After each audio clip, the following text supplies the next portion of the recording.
축복합니다. 인사 나누시면서 얼굴을 보시니 쌩쌩이 보이신가요?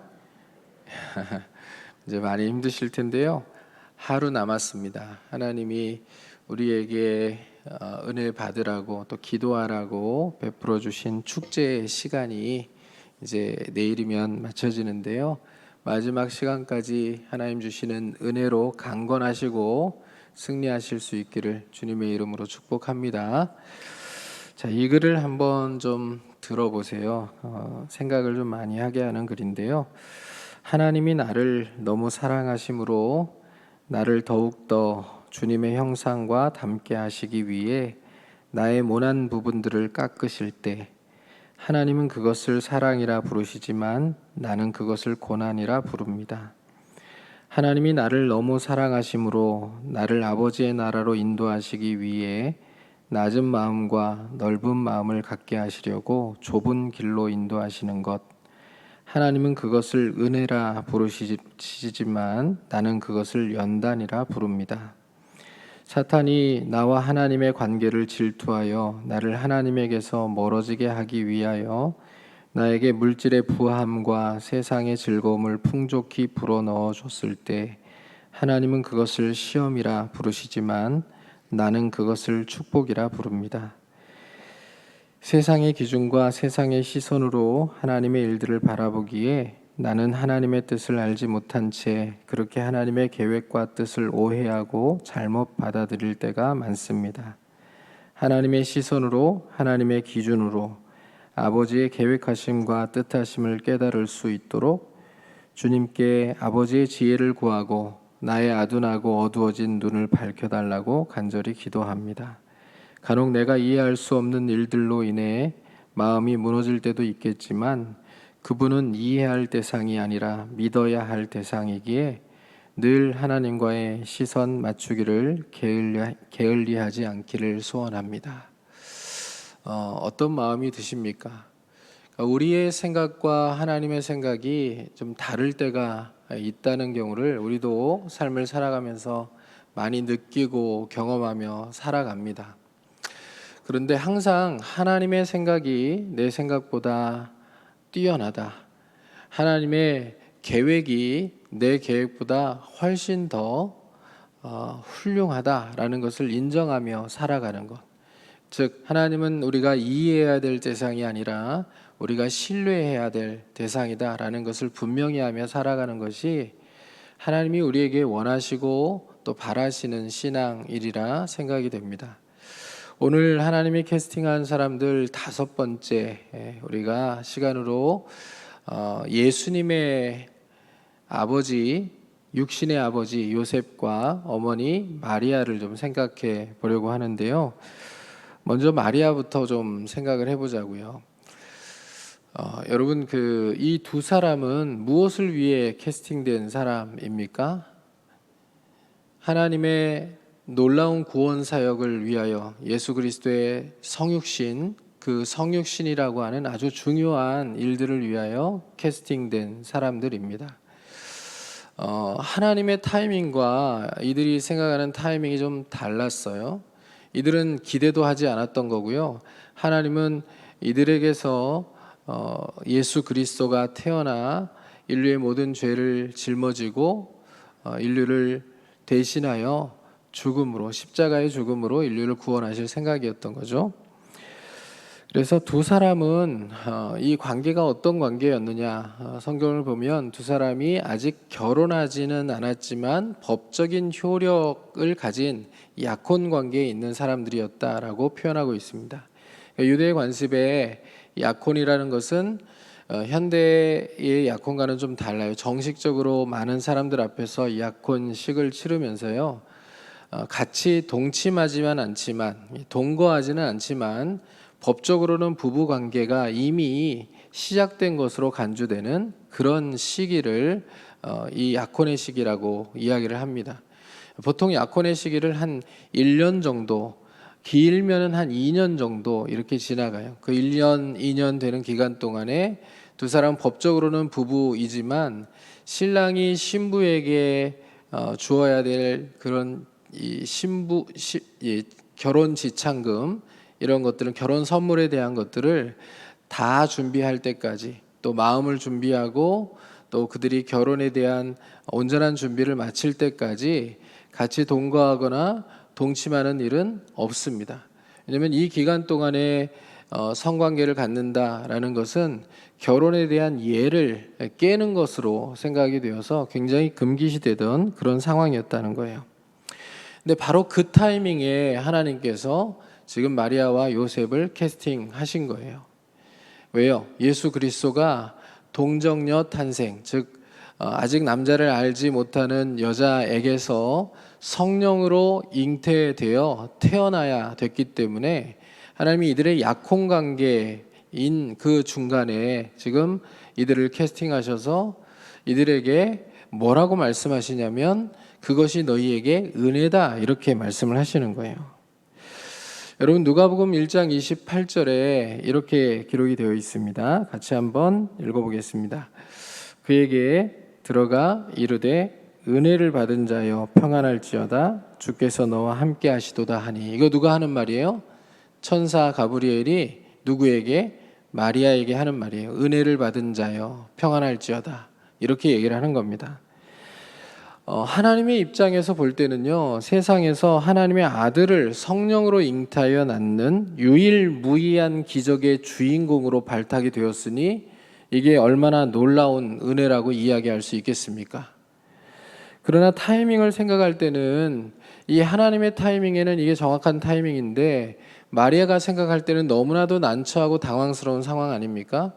지금 아직 결혼 관계가 완전하게 이루어져서 동거하고 또 남편과 동침하는 그런 관계가 아니라 아직은 약혼 관계이기 때문에 이 시기에 아이를 가지면 자기는 굉장한 곤란한 상황에, 오해를 받는 상황에 처하게 되는 거예요. 그래서 마리아가 천사의 말에 어떻게 반응합니까? 누가복음 1장 29절을 보면 이렇게 대답을 해요. 같이 한번 읽어보겠습니다. 처녀가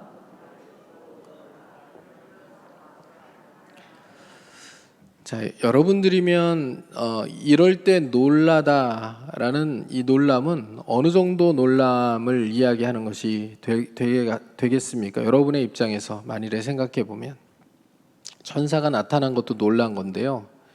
갑자기 나타나서 은혜를 입은 자여 평안할지어다 이렇게 얘기를 하는 그런 장면에 어느 정도로 놀랐을까요?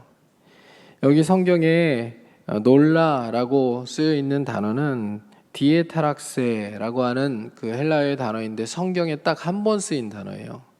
이게 큰 혼돈과 마음의 심각한 불안을 의미하는 단어입니다. 그러니까 마리아가 지금 놀랐는데요. 얼만큼 놀란 거예요? 우리식으로 표현하면 간 떨어지게 놀란 거예요. 정말 엄청 놀란 거예요. 그리고 불안해요, 마음이. 뭔가 지금 두려움이 있어요. 도대체 뭘 얘기하려고 하는지라는 궁금함이 있는 거죠. 그때 천사가 또 뭐라고 얘기하냐면 30절 말씀이에요.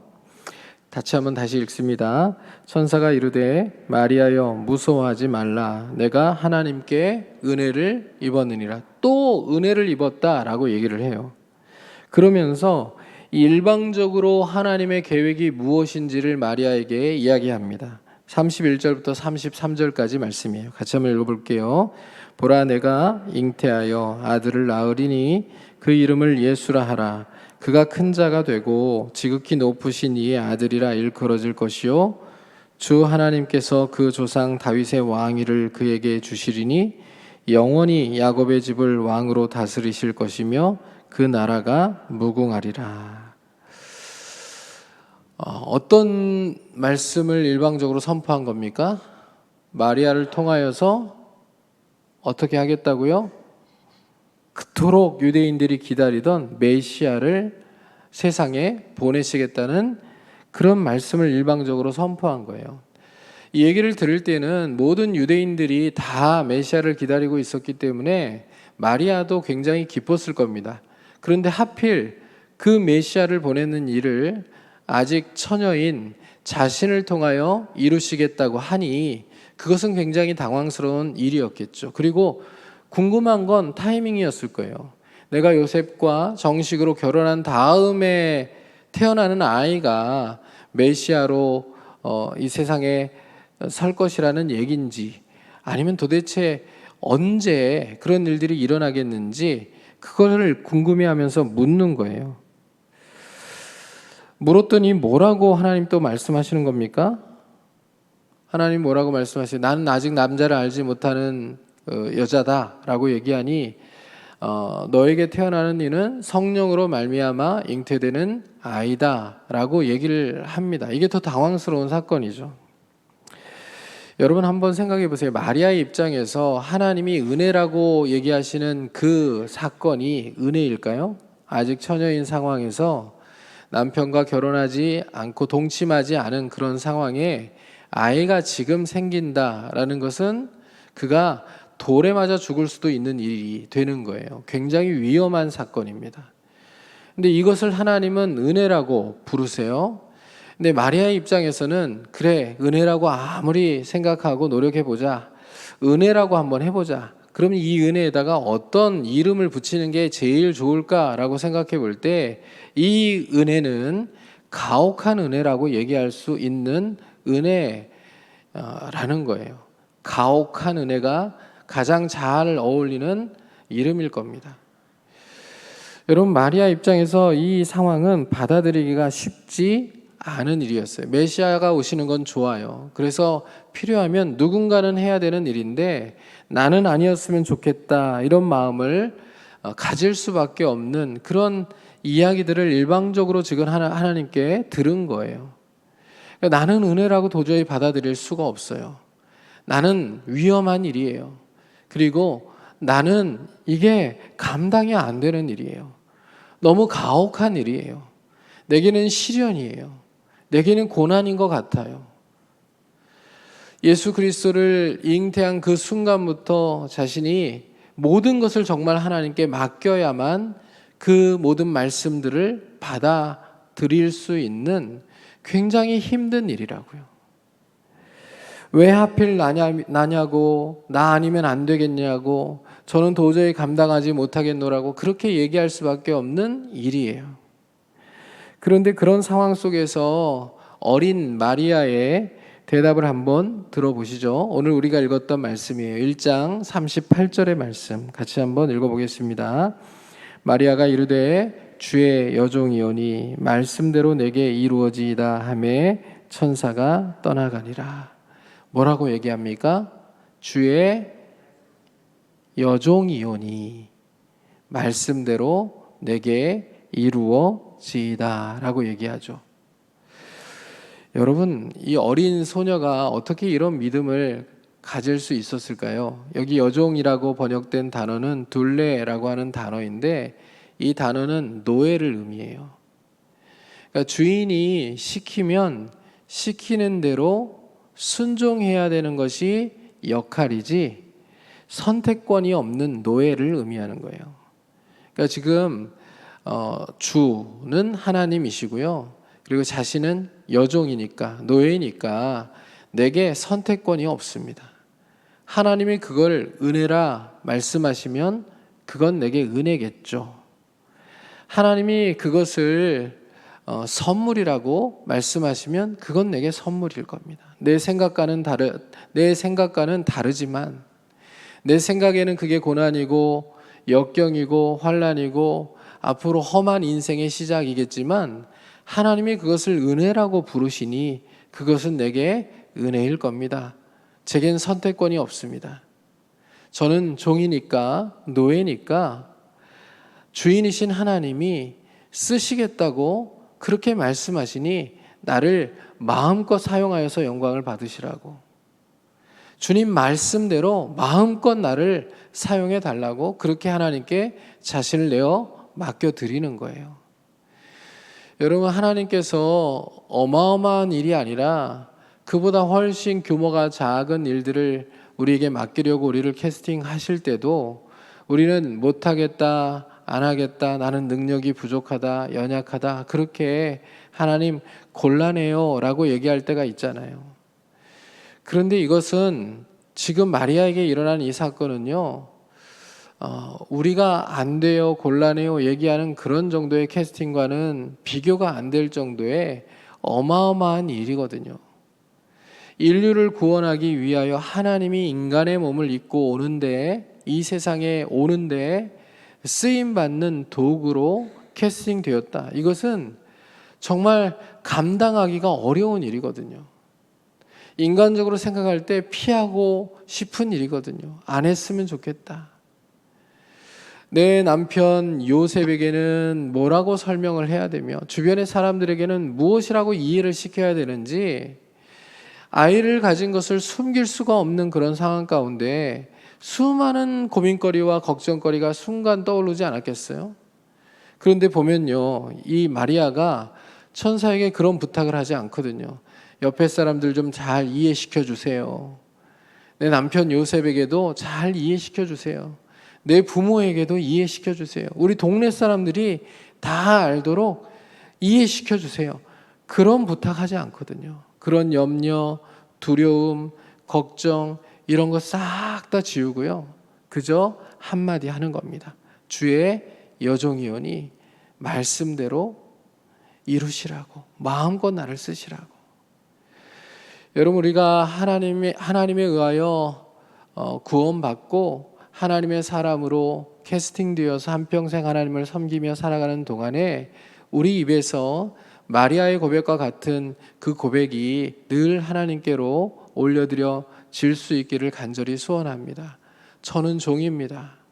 주님이 나를 생명을 주셔서 구원하셨으니 주님이 원하시는 대로 이제 나를 마음껏 사용하여 달라고, 그렇게 늘 우리를 부르실 때마다 순종하며 우리 자신을 내어드리고 헌신할 줄 아는 그런 하나님의 백성들로 우리 모두가 살아갈 수 있게 되기를 주님의 이름으로 부탁을 드립니다.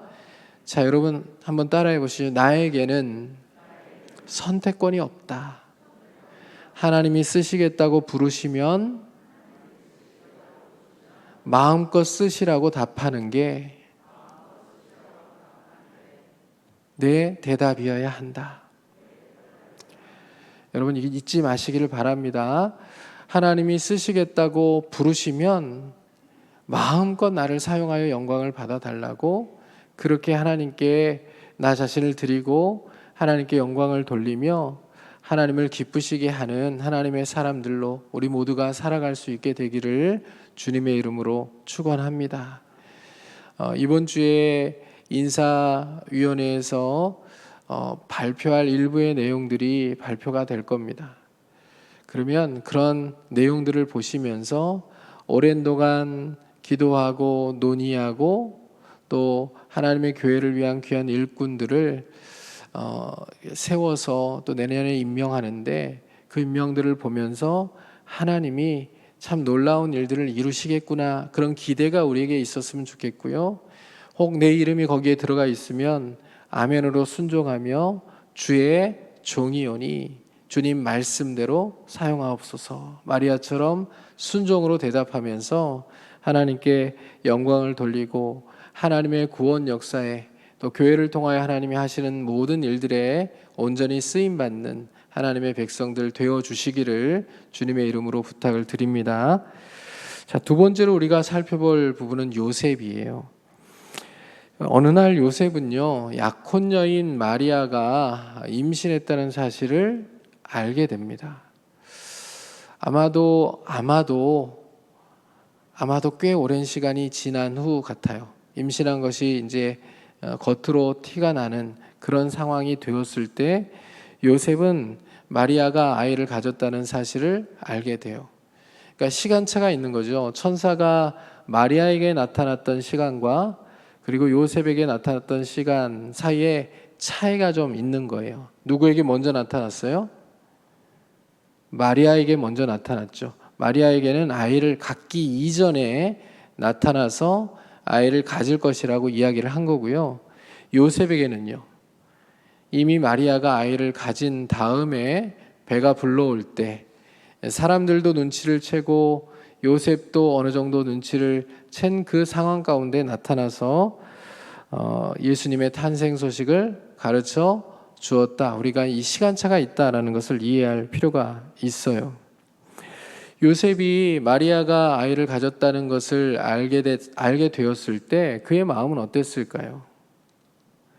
아마 번민했을 거예요. 굉장히 당황스러웠을 거예요. 분명 자기 아이는 아니에요. 그럼 마리아가 뭔가 부정한 일을 했다라고 생각할 수밖에 없는 상황 아닙니까? 하나님이 먼저 나타나셔서 천사를 미리 보내셔서 마리아와 거의 동타임에 아이를 갖게 될 것인데 걱정하지 말아라. 그 아이는 성령으로 말미암아 잉태된 것이고 그리고 그 아이는 세상을 구원할 하나님의 아들이요 메시아가 될 것이다 라고 미리 얘기해 줬다면 요셉이 굉장히 당황스럽고 곤란한 상황들은 피할 수 있었을 거예요. 그런데 하나님의 타이밍이 참 야속하잖아요. 그렇죠? 마음속에는 온갖 고민과 번민과 막 마음속의 의심들, 갈등들, 괴로움들이 막 솟구쳐 올라오는 그 타이밍에 하나님께서 천사를 보내셔서 말씀하시는 거예요. 왜 이렇게 역사하셨을까요? 마리아에게는 왜 그렇게 역사하셨고 요셉에게는 왜 그렇게 역사하셨을까요? 하나님의 타이밍은 도대체 왜 이 모양인 걸까요? 여러분, 하나님은 우리의 믿음을 통하여 일하시기를 기뻐하시는 분이세요. 맞죠? 하나님 우리의 믿음을 통하여 역사하시기를 원하시는 분이십니다. 맞죠? 그래서요, 사람이 생각할 때는 좀 미리 알려주시면 좋을 것 같아요. 좋을 때 하나님 또 우리를 쓰시겠다고 부르시면 괜찮을 것 같아요. 그런데 하나님이 꼭 우리를 쓰시겠다고 하시는 타이밍이 우리가 순종하기가 어려운 타이밍일 때가 많아요. 내가 건강할 때는 안 부르시더니 아프니까 나를 쓰시겠다고 부르신, 내가 돈이 좀 많을 때는 하나님이 안 부르시더니 이제 사업이 좀 기울고 어려워지는 그 타이밍에 나를 쓰시겠다고 하나님이 헌신하라고 요구하시는 그런 경우들이 있어요. 이 하나님의 타이밍을 도대체 어떻게 이해하면 좋겠습니까, 여러분? 여러분, 그러나 우리가 아까 맨 처음에 뭐라고 배웠습니까? 하나님은 우리가 이해해야 할 대상이 아니라 믿어야 될 대상이라고요. 그러니까 하나님의 타이밍이 내 타이밍보다 정확하다. 하나님이 지금 이런 타이밍에 나를 부르셨다면 분명히 그 타이밍 속에 숨겨놓은 하나님의 축복이 있다라고 믿는 것이 우리의 믿음이어야 합니다. 여러분, 그렇게 믿고 살아가실 수 있기를 주님의 이름으로 축복합니다. 내가 좀 힘들어요. 지금 상황이 아니에요. 여건이 안 돼요. 그런데 하나님이 나를 쓰시겠다고 부르시면 그 타이밍 속에 숨겨놓은 하나님의 은혜와 축복이 분명히 있다라고 믿고 순종하는 것이 우리의 모습이어야 한다는 거예요. 바쁜데 하필 왜요?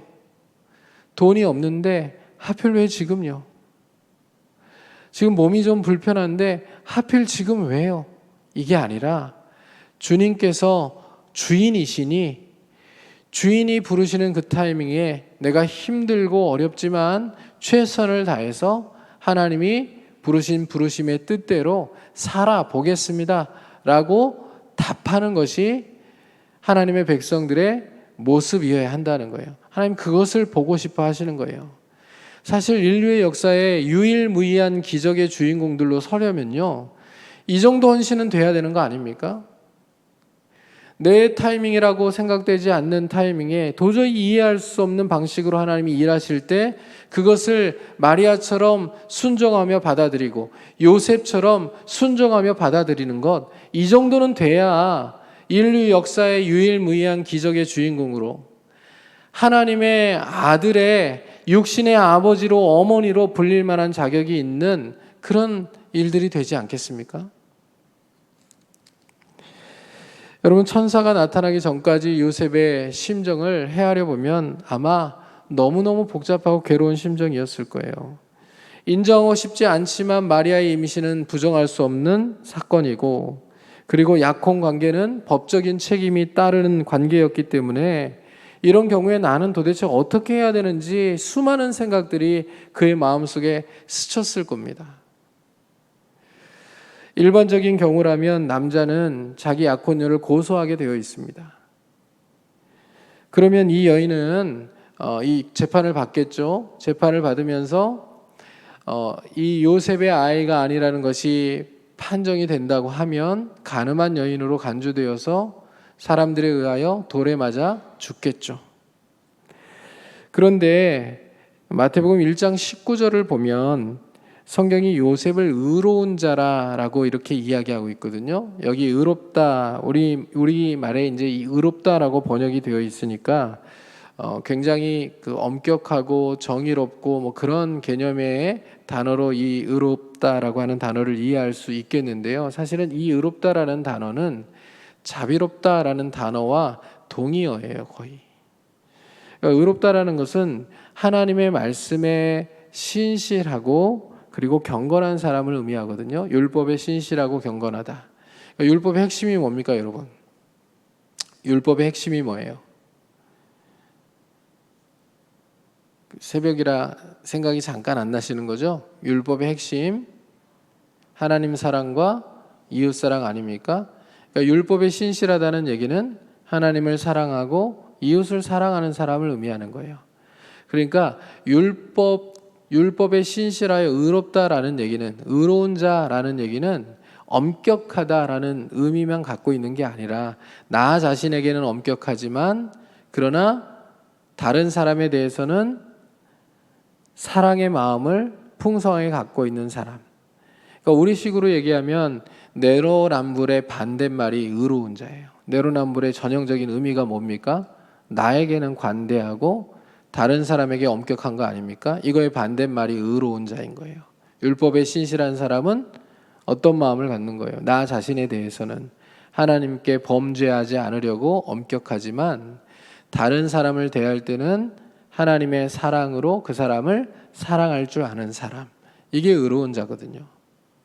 그러니까 요즘 요셉을 의로운 자라고 얘기하고 있어서 요셉의 고민이 더 컸을 거라고 생각해요. 하나님을 사랑하고요. 율법에는 정통하고 율법에 바르지만 자신에게는 굉장히 엄격하게 대하지만 그러나 상대방에 대해서는 사랑, 자비의 마음을 가지고 있는 자이다 보니 마리아를 이해하려고 해요. 마리아를 생각해줘요. 마리아가 어려움을 당하지 않도록 해줘야 되겠다. 그리고 이 관계는 이제 조용히 정리를 하고 마리아가 누구 아이를 가졌는지는 모르겠지만 그 남자와 결혼하여 살 수 있도록 그렇게 해야 되겠다라는 마음이 요셉의 마음 가운데 있었던 거예요. 그래서 성경은 그 표현을 어떻게 표현을 합니까? 요셉은 의로운 자였기 때문에 그 결혼 관계를 가만히 끊고자 했다. 가만히 끊고자 했다. 그러니까 요셉이 제일 고민한 부분은 뭐였겠어요? 마리아가 가진 아이가 누구의 아이일까? 그거 고민하는 게 제일 고민한 거였을까요? 아니면 어떻게 해야 될지가 가장 고민스러운 거였을까요? 그랬겠죠? 그런데 어떻게 해야 될지 중에서도 가만히 끊고자 하는 방법, 마리아에게 피해를 주지 않고 마리아의 행복을 위하여서 아무런 어려움 없이 자기가 모든 손해를 감수하고 가만히 그 관계를 끊을 수 있는 방법, 그것을 고민하는 게 가장 큰 고민이었을 것이라 생각해요. 얼마나 고민을 많이 했을까요? 또 의로운 사람이니 얼마나 많이 기도했을까요? 하나님께 지혜를 구했을까요? 하나님 어떻게 해야 합니까? 저는 어떻게 해야 되며 이 마리아는 어떻게 해야 되며 이 관계는 어떻게 또 가만히 끊어야 할까요? 하나님께 분명히 지혜를 구했을 거예요. 그래서 하나님께서 그에게 천사를 보내셔서 그의 꿈에 현몽하십니다. 1장 20절과 21절 말씀 같이 한번 읽어보겠습니다. 시작.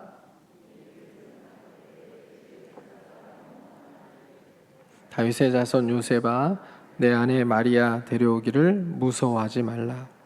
그에게 잉태된 자는 성령으로 된 것이라. 아들을 낳으리니 이름을 예수라 하라. 이는 그가 자기 백성을 그들의 죄에서 구원할 자이심이라 하니라. 이 천사의 현몽을 들었을 때요, 요셉의 마음이 어땠을까요?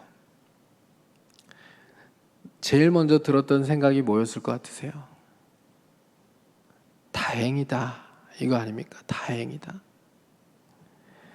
마리아가 다른 남자에 의해서 이렇게 임신이 된 것이 아니라 성령에 의해 잉태된 것이다.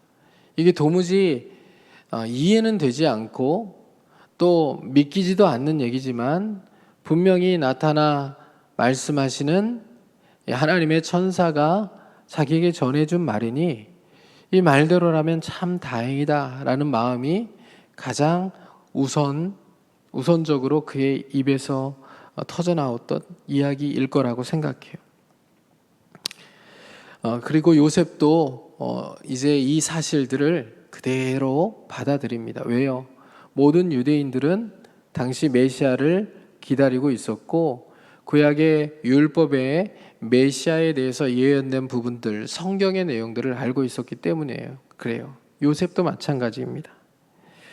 요셉과 마리아를 통하여 세상에 메시아가 태어날 것을 지금 천사는 얘기하고 있고요. 자기에게 일어나지 않았으면 좋겠는 일이긴 하지만 그러나 성경에 예언된 일이 지금 하나님에 의하여 이루어지는구나 라는 것을 요셉은 알아차릴 수 있었다는 얘기예요. 이사야 7장 14절의 말씀을 보면 이렇게 기록되어 있잖아요. 보라, 처녀가 잉태하여 아들을 낳을 것이요 그의 이름을 임마누엘이라 하리라. 이게 마태복음 1장 22절과 23절에 나오는 말씀이거든요. 이 모든 일이 된 것은 주께서 선지자로 하신 말씀을 이루려 하심이니 이르시되 보라, 처녀가 잉태하여 아들을 낳을 것이요 그의 이름은 임마누엘이라 하리라 하셨으니 이를 번역한즉 하나님이 우리와 함께 계시다 함이라. 이 말씀이 지금 자기와 마리아를 통하여 이루어지는구나. 하필 왜 우리일까? 라는 고민은 했겠지만 그러나 하나님이 하나님의 말씀대로 지금 메시아를 세상에 보내는 일에 우리를 쓰시겠다 하는구나 라는 것을 요셉이 금방 알아차렸다는 거예요. 그래서 일어난 후에 그가 한 행동이 무엇입니까? 천사가 지시한 대로 자기 아내를 바로 데려옵니다. 근데 아까 제가 약혼 기간이 어느 정도 된다 그랬죠? 1년 정도 혹은 길면 2년 정도. 근데 이 기간 안에 아내를 데려오는 것은 쉽지 않은 일이거든요. 근데 요셉이 서둘러요. 바로 자기 아내 데려와서 그 아이가 자기 아이인 것처럼 그렇게 사람들이 생각하도록, 그리고 마리아가 더 큰 오해와 어려움들을 겪지 않도록 데리고 옵니다. 그리고 모든 지시에, 하나님의 지시에 그대로 순종해요. 아이가 태어날 때까지 아내와 동침하지 않습니다. 자, 그런데 이제 또 한번 우리가 생각해 볼 것은요, 하나님의 일하심에 대하여 요셉이 계속해서 상식과 하나님이 일하시는 방식 사이에서 고민하지 않았을까라고 하는 그런 생각들이에요. 여러분, 하나님은 왜 만삭인 마리아를 데리고 호적하러 그 먼 베들레헴까지 이동하도록 그렇게 하필 그 타이밍에 일하셨을까요? 이것도 참 이해가 안 되는 일이잖아요. 아이를 다 낳은 다음에 좀 편안한 그 자기 마을에서, 집에서 아이를 낳고 그리고 아이를 데리고 호적하러 가도록 조금만 늦추어 주셨으면 그 고생 안 했을 거 아닙니까? 아니, 태어날 아이가 하나님의 아들이라면서요. 하나님의 아들이 태어나는데 왜 온갖 고생을 다 시키십니까? 하나님이. 어그나 호적하러 갔더니요, 또 모든 숙박업소가 다 만실이에요. 방이 없어요. 아이를 낳아야 되는데 방이 없어요. 아니, 하나님의 아들이 태어난다면서요. 하나님의 아들이 태어나려면 좀 좋은 분만실을 좀 허락하게 주셔야지 아이를 낳을 곳이 없어요. 방 하나 구하기가 어렵다고요. 그래서 하나님의 아들이라면서요, 아이를 낳을 곳이 없어서 마구간의 말 구유 위에서 이 아이가 태어나는, 그런 상황들을 지금 하나님 만드셨다고요. 그 하나님의 일하심, 그 하나님의 방식에 대해서 요셉이 어떤 마음이 들었을까요? 아내에게는 또 얼마나 미안했을까요? 아마 아이가 태어나서 아이를 안고 마리아가 있는 상황 가운데 혹 돌봐주는 사람이 있었다면, 아마 담배를 피는 사람이라면 바깥에 나와가지고 줄담배를 폈을지도 모르겠어요. 하나님 도대체 뭡니까 이게? 하나님의 아들이 태어난다고 말씀하시면서 이 하나님의 아들이 태어나는 방식은 제가 이해가 되도록 일을 하셔야지, 이 마구간의 말 구유에서 또 만삭일 때 호적하라고 움직이라고 하시면서 온갖 고생을 다 시키시다니 이게 도대체 말이나 되는 일입니까? 아마 그런 마음이 들었을 거예요. 그런데 요셉이요, 의심하지 않잖아요. 하나님의 역사, 하나님의 일하심에 대하여 의심하지 않아요. 불평하지 않아요. 그리고 이 아이가 하나님의 아들이 맞나? 라고 생각하지도 않아요. 그 모든 일들에는 하나님의 계획이 있겠지, 하나님의 뜻이 있으시겠지, 하나님이 뭔가 분명히 계획을 가지고 이렇게 일하고 계시겠지. 의심이 꼬리에 꼬리를 물고 막 일어나는 그 상황 가운데 요셉은 의심하지 않고 하나님을 신뢰해요. 여러분, 우리의 인생 가운데 우리가 생각하는 타이밍, 우리가 생각하는 방식과 하나님이 일하시는 방식이, 타이밍이 맞지 않아서 의심이 꼬리에 꼬리를 물고 일어날 때 우리가 요셉과 같은 마음의 태도를 가져야 돼요. 하나님은 이해해야 될 대상이 아니라 신뢰해야 할 대상이다. 하나님은 믿으면 그만이다. 하나님이 가장 좋은 방법으로, 가장 좋은 길로 내 인생을 인도하고 계신다라는 것을 믿음으로 선포하며 살아갈 수 있는 그런 하나님의 사람들이 되실 수 있기를 주님의 이름으로 축원합니다. 자, 두 사람이 공통적으로 보여주는 모습이 무엇입니까? 종으로서의 모습이에요. 주인은 하나님이세요. 하나님이 나를 쓰시겠다고 하시니 그저 하나님의 뜻대로 마음껏 나를 통해 일하시라고. 그저 나는 선택권이 없는 종에 불과하다고. 하나님이 어떤 방식으로 쓰시든, 어떻게 일하시든, 어떻게 나를 사용하여서 영광을 받으시든 나는 선택권이 없다고. 하나님 마음대로 나를 사용하시라고. 그렇게 내어드리는 모습이 요셉과 마리아에게 공통적으로 보여지는 모습이라는 거죠. 사실 오늘날 하나님께서 하나님의 백성들에게 가장 실망하는 모습이 이 모습일 거고요.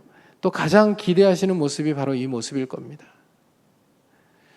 하나님이 하나님의 일 좀 하자 그러면 이렇게 믿으면 참 좋겠는데 여러 가지 핑계들을 대요. 이렇게 믿으면 좋겠는 것은 이런 거예요.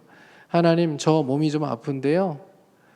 그러면 고쳐주시고 쓰실 거죠? 하나님, 제가 연약한 상황 가운데 있는데 그러면 제 연약함들을 다 하나님의 능력으로 감싸시고 덮으시면서 사용하실 거죠? 하나님, 저 물질이 없는데요. 하나님, 저를 쓰실 거면 제게 물질의 복도 주시면서 마음껏 하나님의 일들을 감당할 수 있도록 그렇게 행하실 거죠? 아멘입니다. 이렇게 대답하며 하나님께 반응하면 참 좋겠는데 하나님을 신뢰하지 못하는 것처럼 하나님, 저 몸 아파서 안 돼요. 다리가 아파서 안 돼요. 이제 머리가 잘 안 돌아가서 안 돼요. 나이가 많아서 안 돼요. 하나님, 저 뭐가 불편해서 안 돼요. 세상 일이 뭐가 꼬여서 안 돼요. 저 사업이 잘 안 돼서 안 돼요. 돈이 없어서 안 돼요. 그러니까 수만 가지 변명거리와 또 핑계거리들을 만들며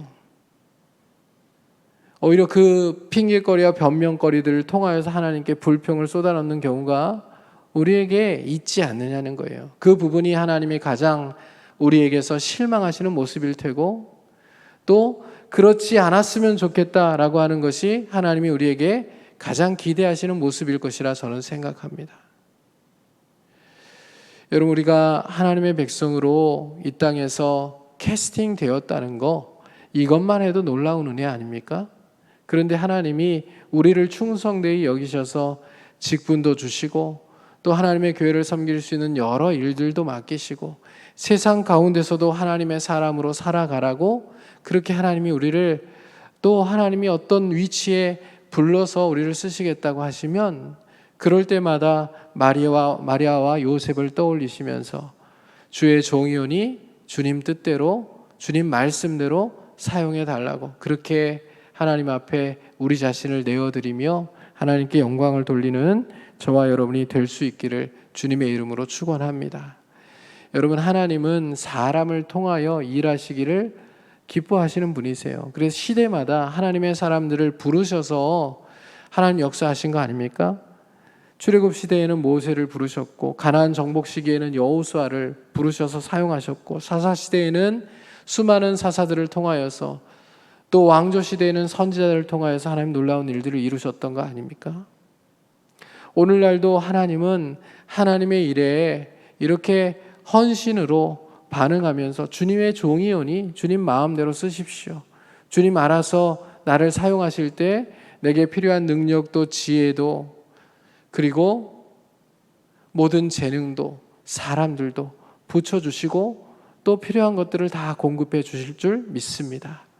제가 하나님께 나를 드릴 테니 하나님 나를 통하여 마음껏 영광 받아 주시옵소서. 그것이 언제나 하나님의 캐스팅 앞에 임하는 우리의 신앙의 고백이 될 수 있기를 주님의 이름으로 축복합니다. 여러분, 우리가 지금 주기도문을 배우고 있잖아요. 주기도문의 첫 세 가지 청원이 뭐라고 우리가 배웠습니까? 당신 청원에 해당하는 세 가지 청원. 당신의 이름이 거룩히 여김을 받으시오며 그 다음에요, 나라가 임하옵시며 뜻이 하늘에서 이룬 것 같이 땅에서도 이루어지이다. 이 세 가지 당신 청원을 마리아와 요셉이요 자기 삶을 통하여 이루어드린 거 아닙니까? 기도한 게 아니라요 삶을 통하여 이루어드렸어요. 따지지 않고 불평하지 않고 왜 나냐고 안 하겠다고 하지 아니하고 하나님의 거룩하심, 그 구별되심, 그 주인 되심을 인정하며 하나님의 명령에 온전히 순종함으로 하나님의 이름을 높여드렸고요. 하나님의 나라가 임마누엘 하나님이신 예수 그리스도와 함께 이 땅에 임하시는데 자신들의 몸을 도구로 내어드리면서 하나님 나라가 이 땅에 임하는데 그들이 삶을 통하여 헌신했고요. 하나님의 뜻, 세상을 구원하는 메시아를 이 땅에 보내시는 하나님의 그 뜻이 이루어지도록 자신의 삶을 하나님께 내어드린 거예요. 여러분, 우리도 이 땅을 살아가면서 악한 이 본성의 가장 중요한 속성인 이기심 가지고 지독히 이기적인 마음을 가지고 하나님 믿으면서도 나를 먼저 생각하고 나를 먼저 챙기고 내 것 먼저 따지고 그리고 하나님 믿으면서도 세상 살아가면서 나의 유익만 내내 구하다가 그렇게 하나님 앞에 서는 인생이 아니라 이렇게 마리아와 요셉처럼 하나님의 이름을 높여드리고 하나님의 나라가 나를 통하여 이루어지는데 나를 헌신하고 또 하나님의 뜻이 나를 통하여 이루어지는데 나를 내어드리는 그런 하나님의 사람으로 이 땅을 하나님께 영광 돌리며 살아갈 수 있게 되기를 주님의 이름으로 축원합니다. 자, 옆에 계신 분들에게 이렇게 한번 인사했으면 좋겠습니다. 당신을 통해 하나님의 영광이 충만하게 드러나길 축복합니다. 하나님이 쓰시겠다고 하실 때 제발 안 된다고 얘기하지 맙시다. 아멘입니까? 예, 하나님이 쓰시겠다고 하실 때 제발 안 된다고 얘기하지 않는 우리 모두가 되었으면 좋겠습니다. 주의 여종이오니 주의 말씀대로 이루어지이다. 이 마리아의 고백이, 요셉의 고백은 나오지 않지만 요셉도 분명히 이렇게 고백한 거거든요. 삶으로. 주의 종이오니 주의 말씀대로 이루어지이다. 이게 우리의 하나님의 부르심에 대한 유일한 대답이 될 수 있기를 주님의 이름으로 축원합니다. 자, 오늘 말씀을 기억하시면서요, 같이 찬송하고 기도하는 시간